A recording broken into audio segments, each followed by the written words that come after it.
Hi అండి, అందరికీ నమస్తే. Romantic beast part 43. 2 డేస్ తర్వాత హాస్పిటల్ నుండి డిశ్చార్జ్ అవడంతో ఇంటికి తీసుకొచ్చారు శశిని. మామూలుగానే తన ప్రేమలో శశిని ప్రిన్సెస్లా ట్రీట్ చేసే సిద్ధార్థ్ శశిని ఇప్పుడు ఒక పసిపాపలా ట్రీట్ చేస్తూ శశికైన గాయాల నుండి త్వరగానే రికవర్ అయ్యేలా చేశాడు మెల్లగా.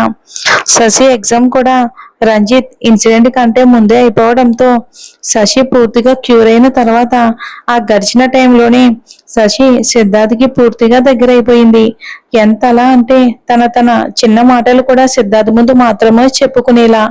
మార్నింగ్ సిద్ధార్థ్ ఒళ్ళో కూర్చుని అతను అందిస్తున్న కాఫీ తాగుతున్న శశి చుట్టూ ఆ వరస్ట్ ఇన్సిడెంట్ తర్వాత పూర్తిగా శశి కంఫర్ట్ నైట్ డ్రెస్ వేసుకునేలా చూస్తున్న సిద్ధు చేతులతోనే తప్పించిన శశిని చూసి తన 2 చేతుల మధ్య శశి నడుమును బంధించాడు. పైనుండి పడుతున్న వర్షాన్ని ఎదురుగా అందంగా విరిచిన రెయిన్బోని చూస్తూ కాఫీ కంప్లీట్ చేసి కూర్చున్నారు. కాసేపటికి శశి షోల్డర్ పై తన చిన్ ఆనించిన సిద్ధార్థపై శశి వాలిపోయి కూర్చుంటే సిద్ధార్థ్ శశి షోల్డర్ మీద కిస్ చేసి శశి మెడ మీద కిస్ చేస్తూ వాట్ ఈజ్ యువర్ ఫ్యూచర్ అని అడిగాడు. అంటే ప్లాన్స్ మృదువుగా. శశి సిద్ధార్థ్ చేతుల మీద తన చేతులు ఉంచి హెడ్ సిద్ధార్థ్ వైపుకి పూర్తిగా టర్న్ చేసి I want to be your wife అని అంది. వెంటనే ఆ మాటకి సిద్ధార్థ్ అలా చూస్తూ ఉంటే really I want to be your at the wrist of my life అని అంది.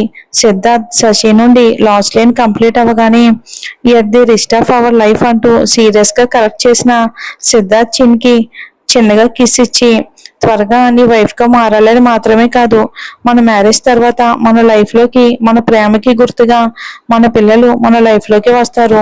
నువ్వు నేను మన కిడ్స్ ఇట్స్ సో బ్యూటిఫుల్ కదా, they will make beautiful our world అంటూ చెప్పుకుంటూ పోతున్న శశిని నార్మల్ గా చూస్తూ my world was already pillar with lots of happiness. Know what can make my world beautiful because it is already pillared with my angel అని సిద్ధార్థ్ అనగానే సిద్ధార్థ్ మాటలు మనసులో ప్రేమను పొంగిస్తున్న తన మాటలని సగంలోనే ఆపేశాడు అని అలకగా చూడడంతో సిద్ధార్థ్ శశిని చూస్తూ then you want to be become Siddharth Abhimanyu wife అని అన్నాడు. శశి ఆ మాటకి చిన్నగా నో అంటూ హెడ్ మూవ్ చేస్తూ సిద్ధార్థ్ మీద ఉన్న అలకని పూర్తిగా వదిలి సైడ్ కి కూర్చుంది. కాస్త సిద్ధార్థ్కి 2 వైపులా లెగ్స్ క్రాస్ చేసుకుని కూర్చుని అతని నెక్ చుట్టూ చేతులు ఉంచి సిద్ధార్థ్కి దగ్గరగా తన ఫేస్ ని తెచ్చి ప్రేమగా అతని కళ్ళల్లోకి చూస్తూ I want to be Sachirekha Abhimanyu అని అంది. ప్రౌడ్గా చెప్తున్నట్టు కళ్ళని తిప్పుతూనే హెడ్ ని కొంచెం పైకి ఎగరేయడం చూసిన సిద్ధార్థ్ శశి తన వైపే పూర్తిగా తిరిగి కూర్చున్న శశిని నిమిషం పాటు అలానే చూసి శశి ఫేస్ ని 2 చేతుల్లోకి తీసుకుని కిస్ చేయడంతో శశి అతని ప్రేమను అందుకుని ఆ ప్రేమకి సహకరిస్తుంది. కానీ అప్పటి వరకు అతని గుండెల్లో దాచిన బాధని బిగిసిన పిడికిల్ని గుర్తించలేకపోయింది శశి. కాసేపటికి అలానే ఉండిపోయిన శశి సిద్ధార్థ్ షోల్డర్ మీద తల పెట్టుకుని ఉండిపోతే సడన్ గా గుర్తొచ్చినట్లు చూస్తూ అవును రంజిత్ ఏం చేసావని అంది. రంజిత్ మిస్సింగ్ గురించి అందరికీ తెలియక ముందే సిద్ధార్థ్ మూవీ రిలీజ్ అవడంతో అందులో ఉన్న కంటెంట్ కి అది నిజంగానే బ్లాక్ బస్టర్ అయ్యింది.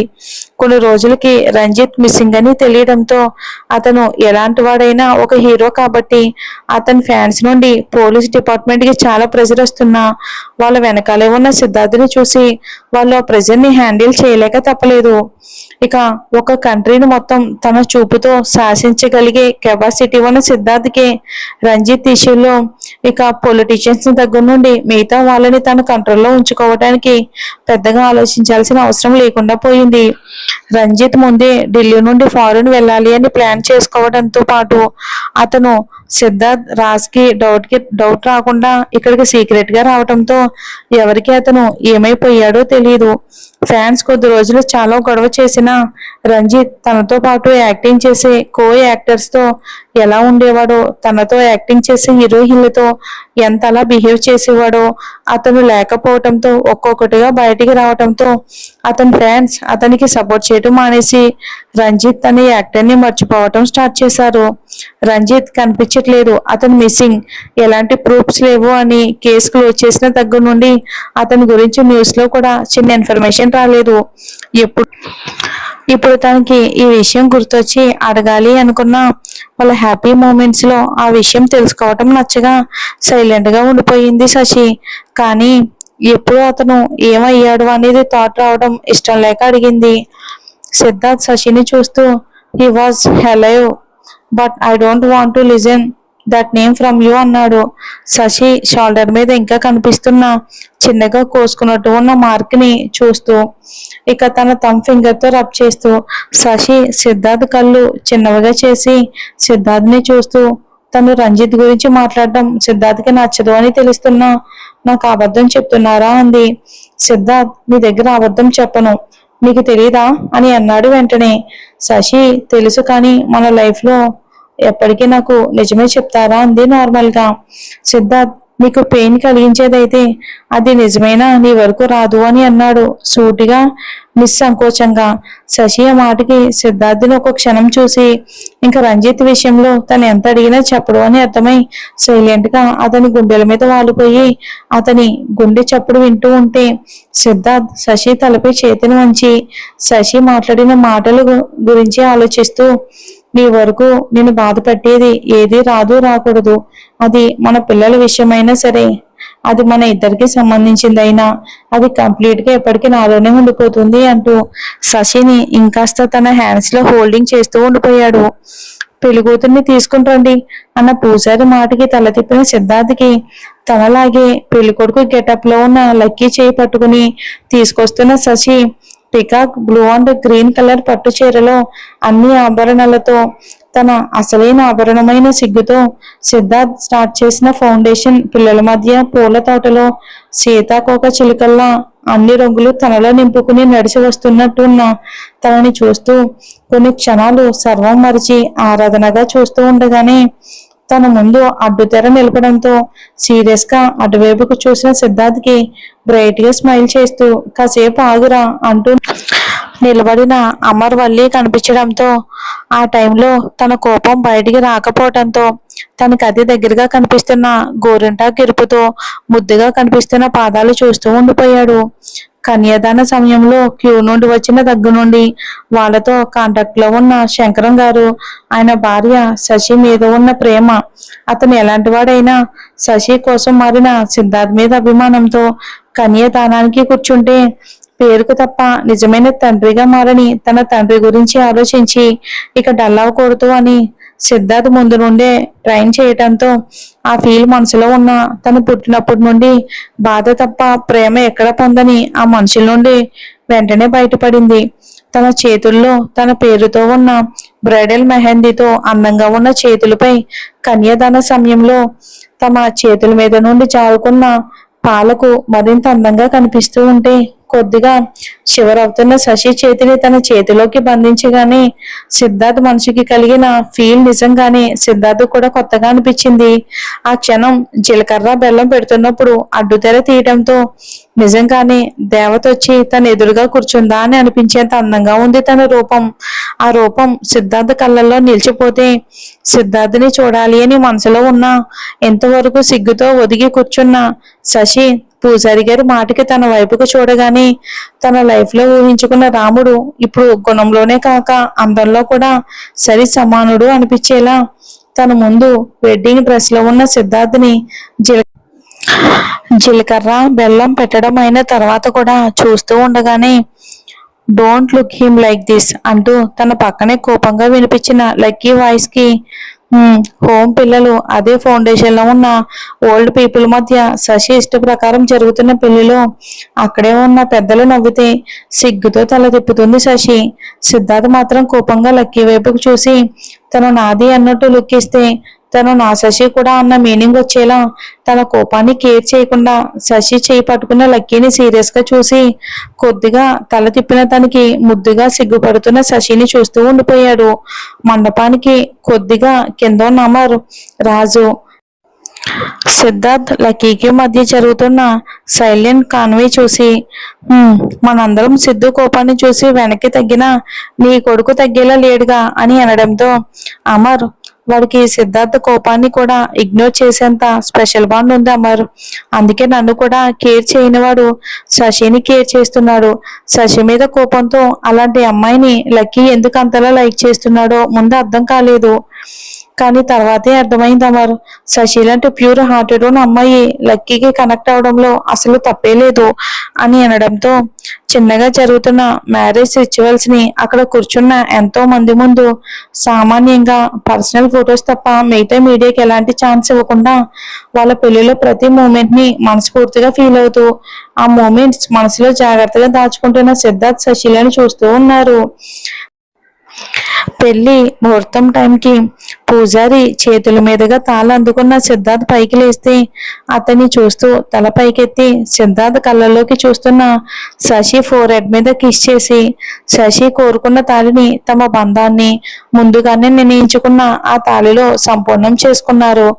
తాళి కట్టడం అయిపోయాక శశి పక్కన కూర్చున్న సిద్ధార్థ్ శశి ఫేస్ లో కనిపిస్తున్న ఆనందాన్ని కళ్ళల్లో నింపుకుంటూ తను అడగక ముందే తను మొదటి పరిచయమైన గుడిలో ఎంతో గ్రాండ్ గా జరగాల్సిన పెళ్లిని ఇలా గుడిలో ఆశ్రమం పిల్లలు పెద్దల మధ్య చేసుకోవాలి అన్న కోరికను తను చెప్పకుండానే ప్రతిదీ తనకి నచ్చేలా చేసిన సిద్ధార్థని చూస్తూ అంతమంది మధ్యలో కనీసం తల కూడా ఎత్తలేని శశి సిద్ధార్థ్ హ్యాండ్ తన చేతుల్లో బంధించింది. ఐ లవ్ యూ అంటూ తన మనసులోని ప్రేమనంతా కలిపి చెప్తూ ఆనందంతో కళ్ళల్లో తిరిగిన నీళ్లతో చెప్పిన శశిని చూస్తూ welcome my wife Shashirekha Abhimanyu అని అన్నాడు సిద్ధార్థ్ ఆర్తిగా. ఆ మాటకు శశి విచ్చుకున్న పెదవులను చూస్తూ శశి చుట్టూ తన చేతిని ఉంచి దగ్గరికి తీసుకున్నాడు. ఇంకా తన కళ్ళల్లో కనిపిస్తున్న నీటి తడిని చూస్తూ డోంట్ క్రై అన్నట్టుగా. అప్పటికే వాళ్ళ మీద పడుతున్న ఆగకుండా పూల అక్షింతల మధ్య ఉండడంతో ఆ సీన్ మరింత అందంగా మారిపోయింది. సిద్ధార్థ్ ఒక హ్యాండ్ ని బంధించి శశి సిద్ధార్థ్ మీదకి వాలిపోయి ఉంటే శశి చుట్టూ తన చేతిని వేసి తనని జాగ్రత్తగా దాచుకుంటున్నట్టుగా ఉన్న సిద్ధార్థ్ శశి జంటని చూస్తే నిజంగానే అక్కడ ఉన్న అందరికీ సంతోషంతోనే మనసులో నిండేసరికి కొద్ది రోజుల నుండి సిద్ధార్థ్తో కలిసి అప్పుడప్పుడు ఆశ్రమానికి వచ్చిన తమతో కలిసిపోయే వారి గుణం కొద్ది రోజుల్లోనే ఆ ఆశ్రమంలో ఉన్న పిల్లల్ని పెద్దల్ని వాళ్ళ మీద ఆగకుండా అక్షింతలతో పాటు పూల వర్షం కురిసేలా చేసింది. పెళ్లి నార్మల్ గా చేసుకున్న తర్వాత రిసెప్షన్ మాత్రం గ్రాండ్ గా ప్లాన్ చేశారు అమర్ రాజు. ఆ ఇన్సిడెంట్ తర్వాత నుండి రాజ్తో సిద్ధార్థ్ మాట్లాడింది చాలా తక్కువ. అలానే అతని మీద కోపం లేదు. అట్ ది సేమ్ టైం అంతకు ముందు ఉన్న ఇష్టం కూడా లేదు సిద్ధార్థ్కి. కానీ లక్కీని మాత్రం చాలా ప్రేమగా చూసుకుంటాడు. శశి విషయంలో పొజిటివ్ గా ఉంటాడు. కానీ రాజు మాత్రం సిద్ధార్థ్ తనతో నార్మల్ గా లేకున్నా లైఫ్ లో ఎవరిది నిజమైన అభిమానమో తెలుసుకున్న రాజు సిద్ధార్థ్ శశిలను తన ఫ్యామిలీగానే ఫీల్ అవ్వటం స్టార్ట్ చేశాడు.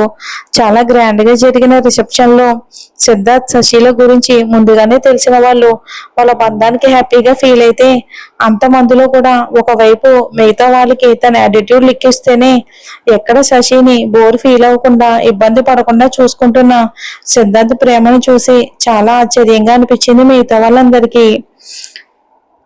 ఇక స్విట్జర్లాండ్ లో రుక్రెన్ లేక్ ని నైట్ టైంలో చూస్తూ ఆ లేక్ మీద వుడెన్ హౌస్ లో ఉన్న రైలింగ్ ని పట్టుకుని చూస్తున్న సిద్ధార్థ్ ని రెండు చేతులు చుట్టుకోవటంతో అది ఎవరో తెలిసిన సిద్ధార్థ్ పెదవుల మీద చెప్పకుండానే చిన్న నవ్వు వచ్చి చేరింది. ఆ హ్యాండ్ ని అలానే కిస్ చేసి శశిని ముందుకు తీసుకోవటంతో శశి రైలింగ్ కి సిద్ధార్థ్ కి మధ్యన ఉండిపోయింది. అలసిన శశి ఫేసు ఇంకా నిద్ర కళ్ళల్లో ఉన్న తనని చూస్తూ తన మధ్య జరిగే ప్రేమ యుద్ధాలకు శశి టైడ్ అవుతుందని అర్థం చేసుకున్న సిద్ధార్థ్ ఇంకొంచెం సేపు పడుకోవచ్చు గాని అన్నాడు కన్సర్న్ గా. శశి ఫేస్ తన హ్యాండ్ తో పట్టుకుని శశి సిద్ధార్థ్ చుట్టూ చేతులు బిగించి నువ్వు లేకుండా నిద్ర రావటం లేదు అని అంది చాలా క్యూట్ గా బుజ్జుకు ఒక పిల్లల ఫేస్ పెట్టి. సిద్ధార్థ్ ఆ ఫేస్ ని చూస్తూ ముద్దుగా చూస్తూ ఫోర్ హెడ్ మీద కిస్ ఇవ్వగానే శశి అలానే చూస్తూ మనం మ్యారేజ్ దగ్గర నుండి ఇక్కడే ఉన్నాం, మీ షూటింగ్స్ కూడా పోస్ట్ పోన్ చేసావు నువ్వు అని అమర్ సార్ చూసుకుంటున్నారు. రాజ్ అన్నయ్య హెల్ప్ చేస్తూ ఉండటం వలన అమర్ సార్కి హెల్ప్ అవుతుంది అని అంది. శశి మాటల్లో రాజ్ అన్నయ్య అని పిలుస్తున్న శశిని చూసి ఒక క్షణం తన వైపుకు అలానే చూసిన. పెళ్లి జరిగిన దగ్గర నుండి రాజ్ శశి అలానే పిలుచుకోవడంతో పాటు రాజ్ కూడా శశి మీద అంతగానే ఎక్కువ ప్రేమని చూపించడం గుర్తొచ్చి సిద్ధార్థ్ ఏం మాట్లాడకుండా ఉండడంతో శశి సిద్ధార్థ్ని చూస్తూ ఏంటి సడన్ గా అలా చూస్తున్నారు అని అడిగింది. మరి ఏం జరుగుతుందో వచ్చే ఎపిసోడ్లో చూద్దాం.